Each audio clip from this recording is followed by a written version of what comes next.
Hey, welcome to Transform Your Workplace. I'm Brandon Laws, and this is the podcast where we dig into the ideas and strategies that help leaders build better workplaces.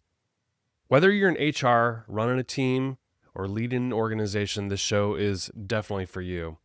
Before we jump in, this episode is brought to you by Xenium HR.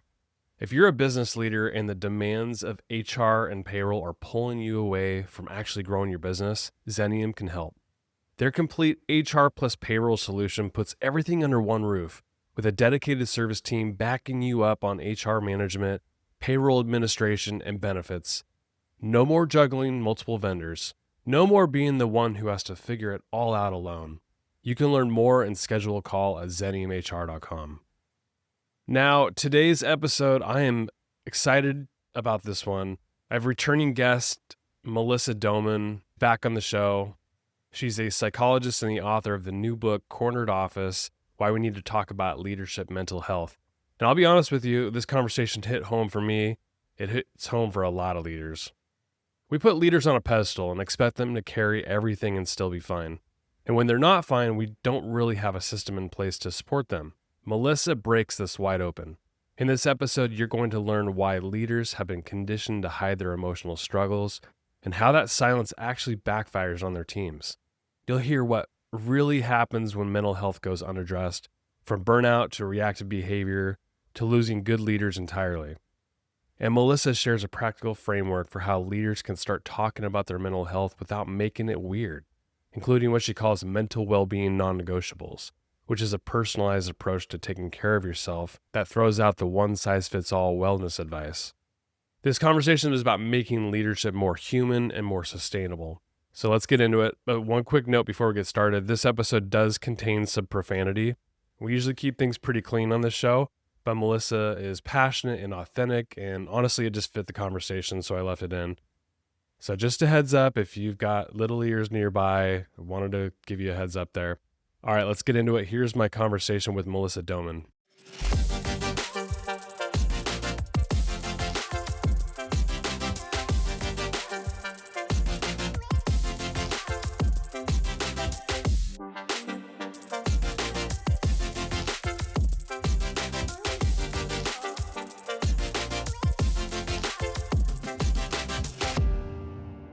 Melissa, it is so good to have you back on the podcast. Thanks for coming on. Thanks, man. Oh gosh, I can't believe how many years it's been since the last one. But as soon as I heard that you were interested for the second book, I was like, I remember Brandon. Heck yeah, we had fun. And Yeah. I loved your first book. And then when you have your second book out, it's called Cornered Office, Why We Need to Talk About Leadership Mental Health. This is striking a chord with a lot of people. I mean, Yeah. I'm talking about it a lot as a leader myself. Yeah. Times of burn. I don't like take care of myself the way I probably should. So I think I'm ready to have this conversation with you. I am also ready to have this conversation for two reasons. Because number one, I mean, being a leader has always been hard. Being a leader today, fuck that noise. I mean, It is just so hard. And honestly, I think this conversation is even more important because there are just so many leaders doing bad things in the world that it makes it even harder to care about the leaders who are doing good. And I think that it's even more of a reason to have this conversation, to try to support the ones who are doing what their peers won't. And so I think it's for those two reasons that it's very apropos. What drove you to write this book? Did you always have this in mind, or was it through the conversations and just talking to people that you realized was a big problem? You know what's funny is in the second book, I actually talked shit about myself from the past, where I was like, oh, I was definitely part of this problem, where I looked at leaders based on what we built them up to be and what we expect them to do, and not at all thinking about what their needs are and the support they need. It's more like, oh, they're a leader, they should do this. Mm-hmm. And I was honestly part of the problem. And I remember the day that it all changed when I was doing a workshop for a bunch of leaders in London about supporting their team's mental health. And a couple of the participants were like, it would have been nice to be asked how we feel about doing this or like the support we need. And I was mortified. I was like, oh my God, I can't believe I didn't think of this. What is wrong with me? That was back in 2018. I've obviously learned a lot since then. But then in the past few years, what really drove me to write it was I had done so many workshops with leaders and keynotes and, all this work with people in leadership roles. And I always make a joke with people that maybe it's something about my face or my voice, but people just end up crying to me usually. And so that happened with these leaders, like in private coaching sessions or workshops, even where I just saw, not to sound too crunchy, I saw their humanity. I saw the people behind the titles. And I found that they were saying what their needs were, but the system in which they operated just didn't care. Yeah. So I was like, well, I tend to be the person to raise my hand and be like, this is stupid. And that's what ended up happening for the second book. And then Wiley was like, let's do it. Yeah. So, yeah. What I love about the book too is because you did interviews, and I think you said there's 20 people that you interviewed in depth too, because they really opened up to you, and you put the raw quotes in there too. Maybe you polished them up a little bit, but like they were raw. No, I didn't. Those were raw. Clearly they were pouring their heart out to you, but they're working inside of a system that is broken and old. And and no, those are not polished. Those are as is.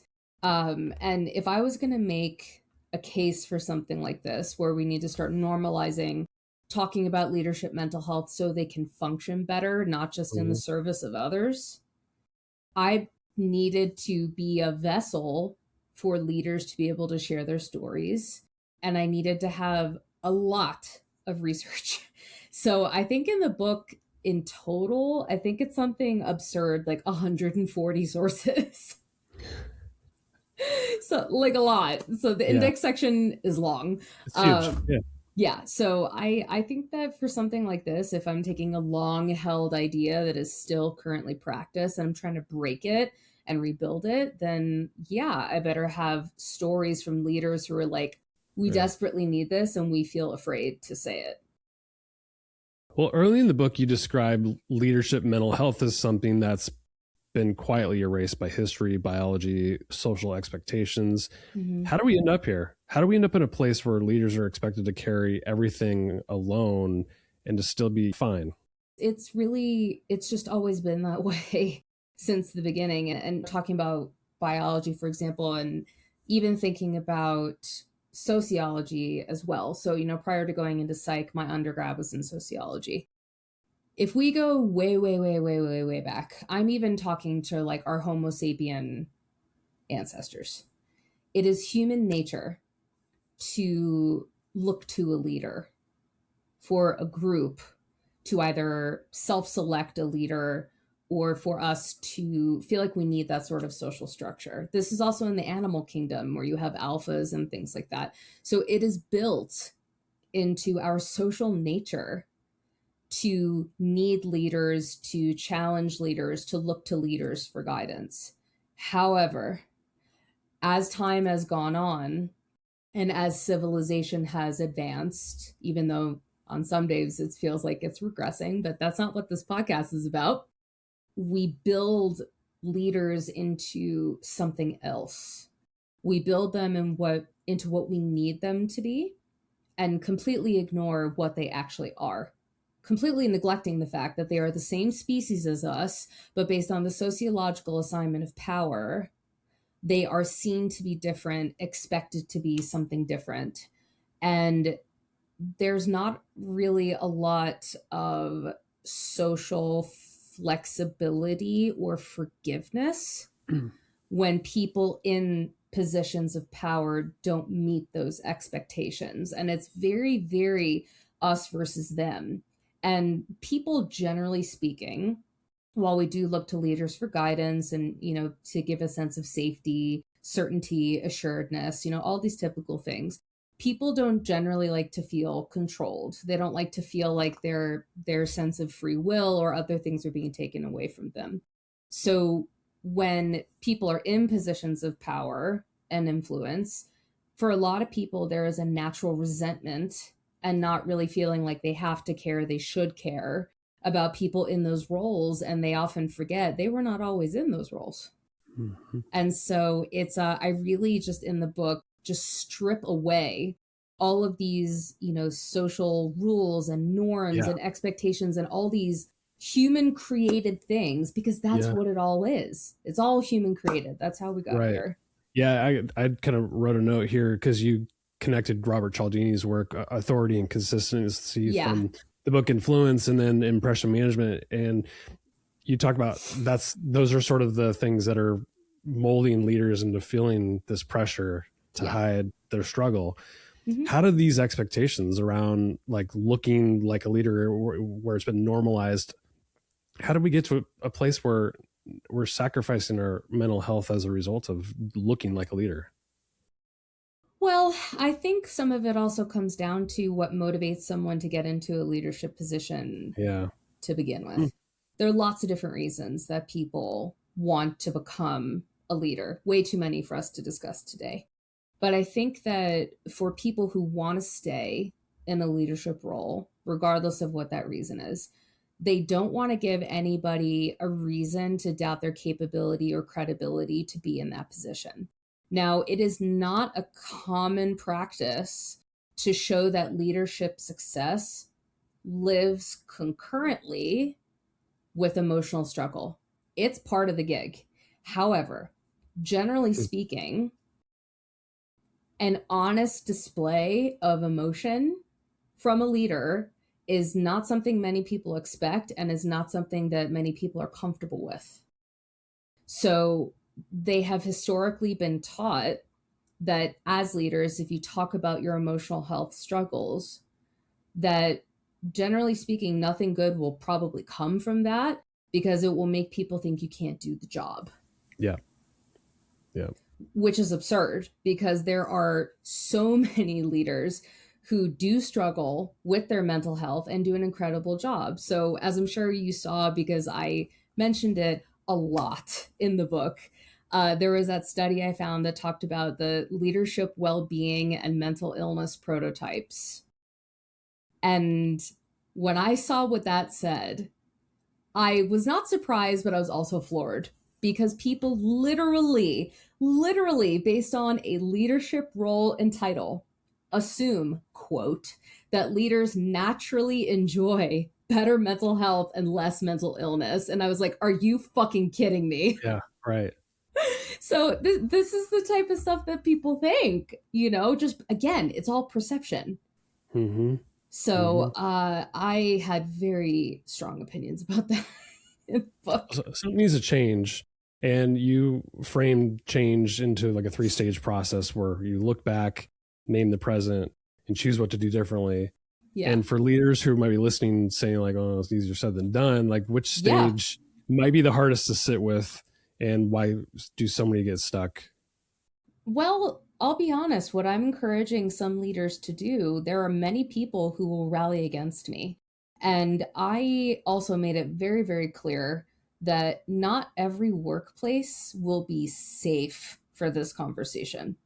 There are some workplaces and some work cultures that very clearly will tell leaders what they are, what they're willing to be, and what they're not willing to be. So it's very easy to get stuck and be like, well, I'm in an environment where this is not safe. What do I do? Well, it may not be safe. And in some cases, because not everybody can just leave a job. They can't just go to another situation for a whole variety of reasons, especially in the current market. So there may be some cases where they cannot apply what I'm saying in those environments because it is too high risk. So then in that case, it becomes, well, how are you going to get mental health support and acknowledgement elsewhere outside of the workplace so you can maintain capacity at work? Now, in other cases where it is psychologically safe to talk about it in the workplace, if they haven't done it before, it can feel very scary. It can feel unfamiliar. They don't know where to start. And that's why I'm always advising, well, we'll start with yourself. If you do want to talk about this and you're hesitant, why is that? Where is that concern coming from? Is that your baggage? Is that something you've seen in the workplace that makes you think this is not a good idea? But then also they go, well, what do I want people to do? If you want to shift the narrative, you have to help shape the narrative. So if you're going to start talking about your mental health as a leader, it doesn't mean you're trying to do an open playing field. We're also not trying to do an ironclad door. I'm encouraging people to build a fence. You decide what you let through, you decide what you keep out. Because the goal through shifting the narrative is to humanize the human struggles of leadership. This is not just about going around yelling that you have a mental illness diagnosis. It's Yeah. about talking about the daily just Yeah. emotional struggles. Like, it doesn't have to be weird. So start with that back end prep first. Am I nervous? What am I trying to do? What is the message I want to give? What do I want people to take from this? How am I going to show how I'm managing my mental health as a leader, and why good leadership comes with ups and downs. So I Yeah. think that's a good place to start. Yeah, I could get why leaders would be so afraid to talk about it internally because Totally. their image might be tarnished or maybe have repercussions. And I feel like that's why organizations like YPO and Vistage, they've kind of grown, because now you get outsiders you can actually like let into your struggles, because a lot of them struggle with the same thing. Do you recommend leaders do something like that? I mean, it's pretty expensive to get into groups like that, but like, how do you seek external support to be able to share your mental health struggles and to try to get through it, hopefully with your peers and colleagues? So that's a really good question. In the book, I talk about the importance of having leadership peer support groups within a company. Yeah. But in the Mm. cases when that's not possible, because I don't want to start like rage cursing about why that's not an available thing, just like any other employee resource group. But Yeah. anyway, you can find community for almost anything. You just have to be able to actually go out and look for it. So there are plenty of communities that you can find where you are looking to peers who understand that similar struggle, where it's not a space to fix each other. It's just a space to connect on what those struggles are. Now, there are plenty of leadership peer communities, and of course, the names are escaping me right now because why would I have them ready through my brain? But it's really a matter of finding those outside professional organizations and even leadership development membership groups where you can connect on those sorts of things. I mean, even just a couple off the top as an example, Chief. Have you heard of Chief? No. Oh, Chief is fantastic. So that is actually a women's leadership membership community Mm. where it just exploded over the last few years. And I'm pretty sure they're global, where you can join these communities, and they're all leaders. And it's not just a space to develop as a leader, but to connect about the struggles of leadership. Mm. So these communities do exist. So needs need to get met somehow, somewhere. So if they're not getting met at work, then you got to get them met outside of work. Yeah, that makes total sense. Because what happens when we don't address our mental health? Like, what sort of things did you hear from the people you interviewed about it? If they're not addressing their mental health in some way, whether it's like external support or they have reflected, what sort of things bubble up that either affect their job, their decision making, relationships, Mm-hmm. ability to lead well? What sort of Mm-hmm. things have you heard? God, I think the question is what doesn't go wrong, Mm. to be All of those really things, yeah. honest. Because they're out of Yeah, balance, right? yeah. I mean, it comes out in so many different ways. And the way I usually describe it, just talking about mental health in general, is that if you don't have a release on your proverbial pressure valve, it will come out in ways you don't want it to, when you don't want it to, towards people you don't want it to, inevitably, because we Yeah. are incredibly adaptable creatures, but only to a point. So if you don't talk about your mental health in general, you don't get support in general, and you put leadership responsibilities on top of that, good luck sustaining all of that without becoming reactive, poorly behaved, taking it out on people that you don't mean for it to, whether that's at work, outside of work. And it certainly doesn't do any favors for your emotional health, your physical health, how you perform as a leader, how you socially connect with people, having capacity for emotional intelligence, intentional communication, constructive conflict, discomfort tolerance. You're just operating on empty. So Yeah.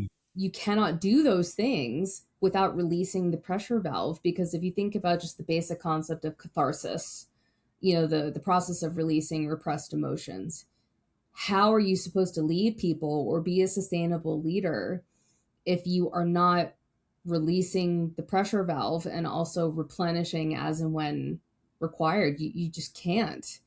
So there are lots of ways that can go, whether it's misbehavior, whether it's burnout, whether it's not wanting to be a leader anymore. I mean, the list is endless. You make a really important point in the book about leadership. Mental health is actually shaped by context and identity, not personality and resilience. So how do factors like culture, gender, generation, industry, like how do those influence whether a leader feels safe enough to talk about their mental health at work? So, in addition to those things, personality does shape how people lead. And there are so many messages around mental health, leadership, and mental health in leadership based on the culture you come from, your country of origin, if you follow a religion, the gender you identify as, your, in some cases, sexual orientation. All of these things they give us messaging and norms that we're, quote, supposed to follow. And those get jacked up even more when you're in a leadership position. Now, I'm going to use an example that is a common one, but it hits home. So, for example, women in leadership. Talk about being in a double bind that is just steeped in bullshit. So for women, and also in addition to that, people who come from marginalized communities and also folks from BIPOC communities, essentially, and this is obviously of no offense to you, Brandon, if you're not white and male, the odds are stacked against you in leadership. Yeah. So as I'm sure you read in the book, I very, very gleefully got to cite these like sociological studies doing social commentary on Barbie, because it was just so true, where America Ferrera's monologue just showing the double bind that women, especially in leadership roles, are caught in is just completely true. And so let's say as a female leader, you have to be firm but kind. You have to be solution oriented, but you also have to be relationship oriented. There are all of these broad spectrum things you have to do at the same time. But then if someone thinks that you've messed up, they attribute it wrongfully to identity factors as opposed to leadership capability, because it's easy to finger point. And so we have to think about all of these factors that impact leaders, not just in how they come to the leadership table and the messages that are within themselves about, well, I have to be a leader based on all these things that have taught me what that looks like, and talking about emotion or not talking about it. All of this is baked into us when we come into the workplace. But then on top of that, when people look at you in a leadership position based on intersectional identity, then they make assumptions about how they think that you should be acting based on those factors. So you're really just screwed from both ends. But it's really important that we can't just look at this as like a one size fits all, because we know that's not true. So we have to look at the context in which leaders come from outside of work, and then the contexts within work and how they're looked at based on those factors. So you're pretty clear throughout the book that the change really should be systemic, but it's also a personal one as well. Yeah. So let's say organizations, they put supportive structures in place. We make those appropriate changes in the workplace. Mm-hmm. What responsibility do individual leaders still have in examining their own internal narratives and actively protect their own mental health? Full responsibility is the answer. So yes, in an ideal world, of course, every organization would, normalize talking about leadership mental health and make sure that mental health support is part of core leadership development, and that there are ERGs available for that. This isn't a perfect world. But when that's not necessarily possible and it's on, just the individual leader, which, by the way, managing mental health as a leader is always their responsibility, regardless of what is going on in the environment. We don't choose to have mental health struggles. We choose what to do about it, provided we have access to resources and can afford to use them. I will always maintain that, regardless of title, tenure, or industry. So as a leader, managing mental health is the foundation of sustainable leadership, because there's so much focus on the more, quote, hard skills. And those obviously are important. I'm not saying they're not. I'm just saying, how the hell are you supposed to do those well if you don't also have mental health support when there is more on your shoulders?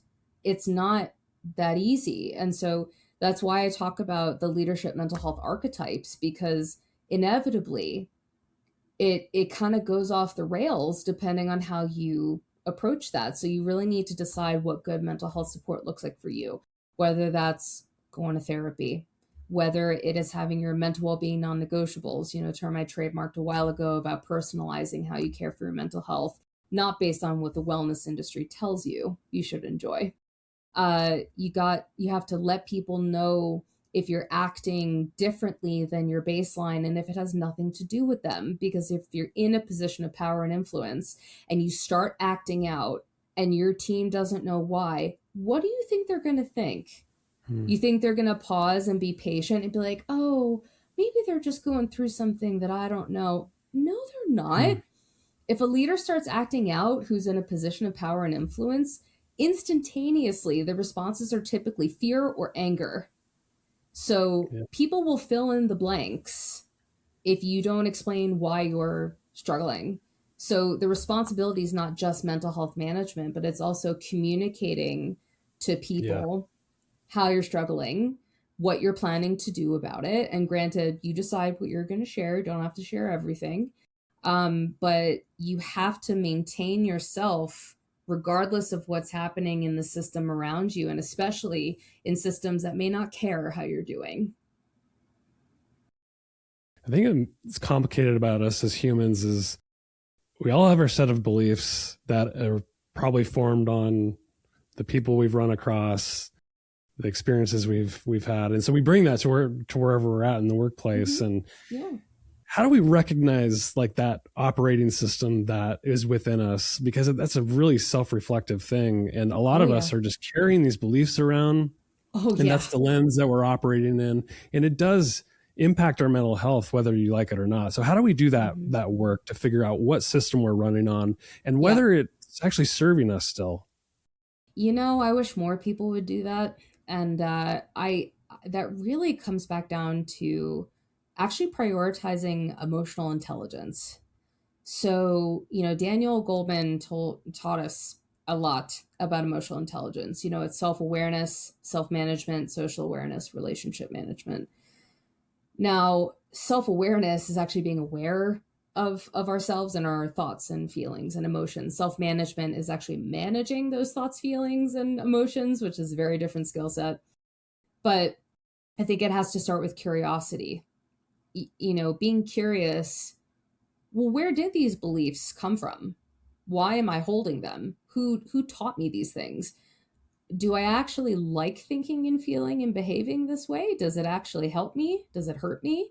And really looking at that internal narrative, because a lot of people feel that it's set in stone and it's really not.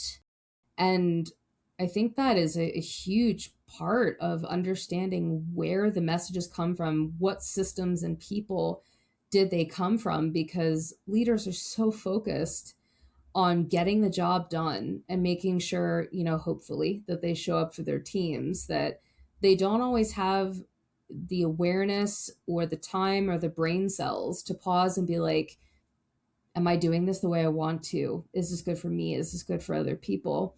And it's not just a one and done reflection. It is iterative and it's over time. So I think that is a really critical piece, just to start with those questions and see where it takes you. This is such a complex discussion because there's the systemic problem that we've addressed that's not being addressed when we're talking about it. It's a problem and it needs to change. And then there's the personal work. Yeah. We talk about self-reflection. That's a hard thing to do too. Like, are you really want to look under the hood and do the deep work? And then there's a lot of people talking about like, well, there's, go for walks and journal and meditate and that'll help your mental health. Like, what is there a for silver some bullet people, here? not for me. Right. So what's gonna make the biggest impact? Like where would you start on the personal side? I always like to be honest about this stuff because, for example, like the common adages, go for a walk, journal, meditate. Yeah. I'm a former therapist. None of that shit works for me. None of it. Really? And whenever I say that in workshops and keynotes, people are like, shame. And I go, but why? Why? Yeah. It doesn't work for me. So why do I have to do it? Yeah. So let's say that we're looking at mental health management to start. We'll talk about the mental well-being non-negotiables. So the reason I like talking about this is not because it's mine, but because people say it helps. So generally speaking, the wellness industry doesn't really care about what works for individuals. They care about what makes money and what's scalable. Now, of course, there are exceptions to that, and there are platforms, products, and services that are truly phenomenal. For example, like the Calm platform. Oh my God, they are fantastic. But also their products and services are based in science. So I really like that. But I feel that when it comes to managing mental health, that is as important as sleeping, eating, bathing, and breathing. Now, typically speaking, managing mental health tends to fall off the list of, the to-do list. But to manage mental health in general, let alone as a leader, you have to have at least one thing that you enjoy doing for your mental health at a cadence that you decide, that you pick to, barring cases of death, dismemberment, hell, high water, or illness. And I am not kidding. So don't do what the wellness industry tells you to do if it doesn't work for you. I certainly don't. So my mental well-being non-negotiables, for example, are being in nature at least once a week. I live in Colorado, not hard to do. Playing with my dog every night, even when she doesn't want to sometimes because she's like a spicy feral creature. And salsa dancing. Salsa dancing is my meditation. So when I dance, hopefully with a good lead, the world falls away. I'm able to connect in that moment. And that's the same outcome as meditation. So during the pandemic, not exactly social distancing friendly. So I was like, well, I have hardwood floors, a mostly willing husband, and salsa music, and that will have to do. And then when I got 3 surgeries on my left leg, which is basically decorative now, I was like, shimmying around the house to bachata music so I didn't lose my damn mind. So you have to find something that you really enjoy doing that doesn't bring harm to yourself or others, and do it, because you got to have something that you do just for you that feels really good.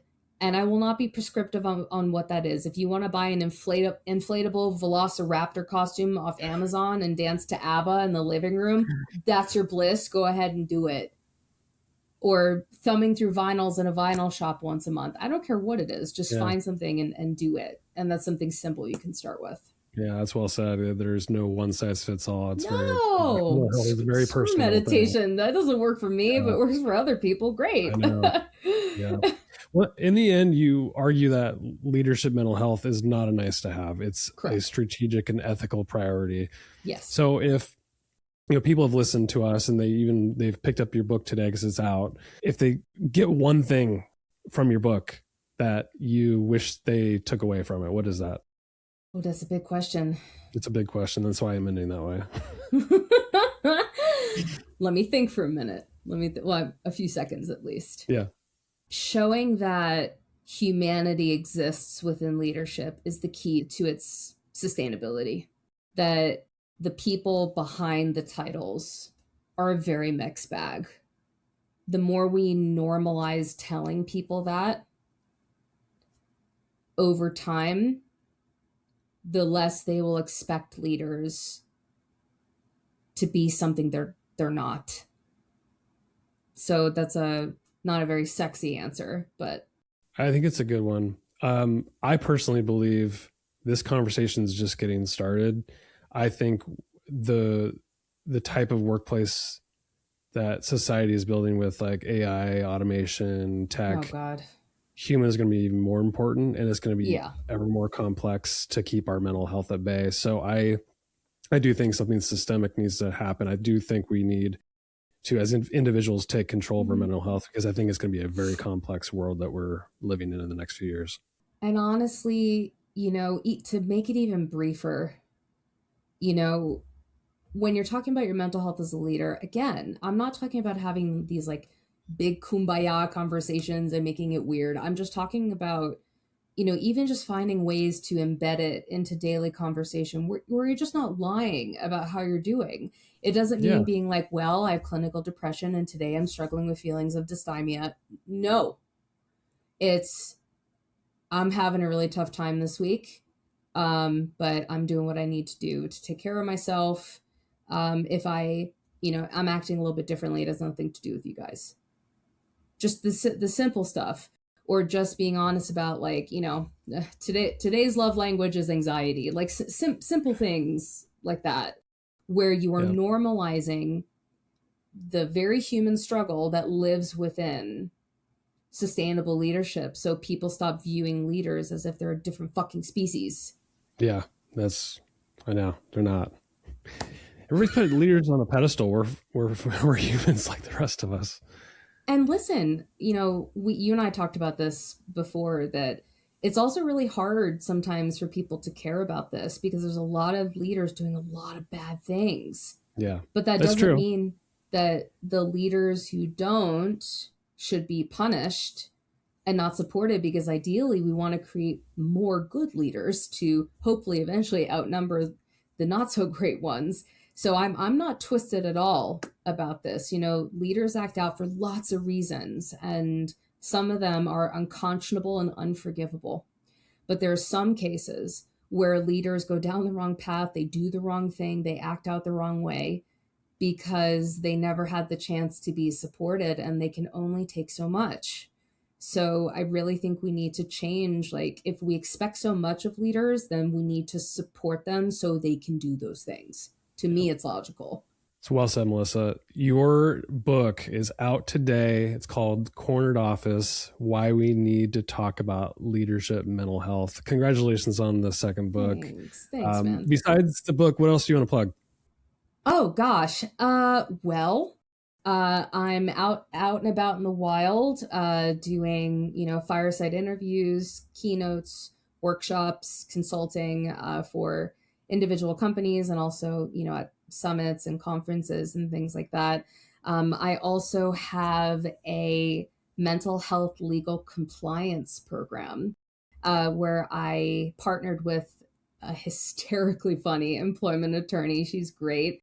Where we're teaching businesses and leaders and HR professionals the legal boundaries and legal compliance around talking about mental health at work, which every company should be doing, and I don't understand why they don't.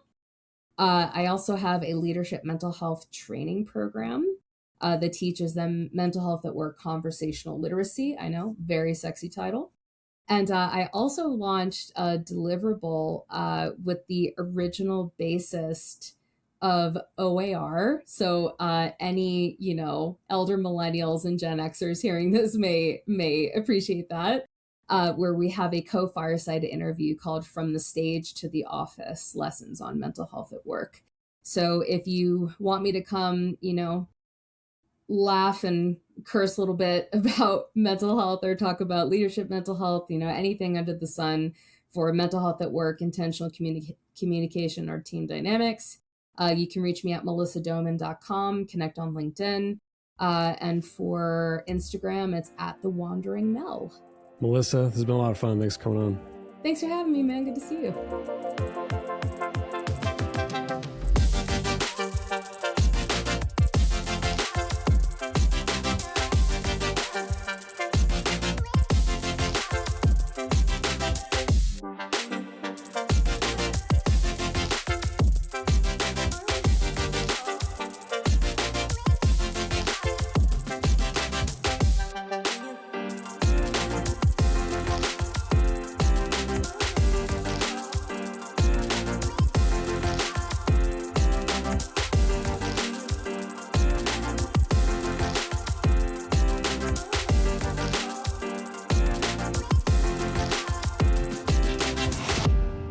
Hey, thanks so much for tuning in for today's episode of Transform Your Workplace.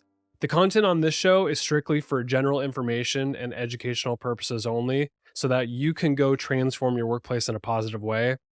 The views, thoughts, and opinions expressed on the show are the guest's own and don't represent the views, thoughts, and opinions of either Xenium HR, the sponsor of the show, or me, the host, Brandon Laws. Additionally, Xenium HR or myself, Brandon Laws, doesn't endorse any guest, their business, or any organization they represent, so discretion is advised. We encourage you to work with a trusted advisor to find a custom approach that fits your organization's needs. Thanks for tuning in to today's episode.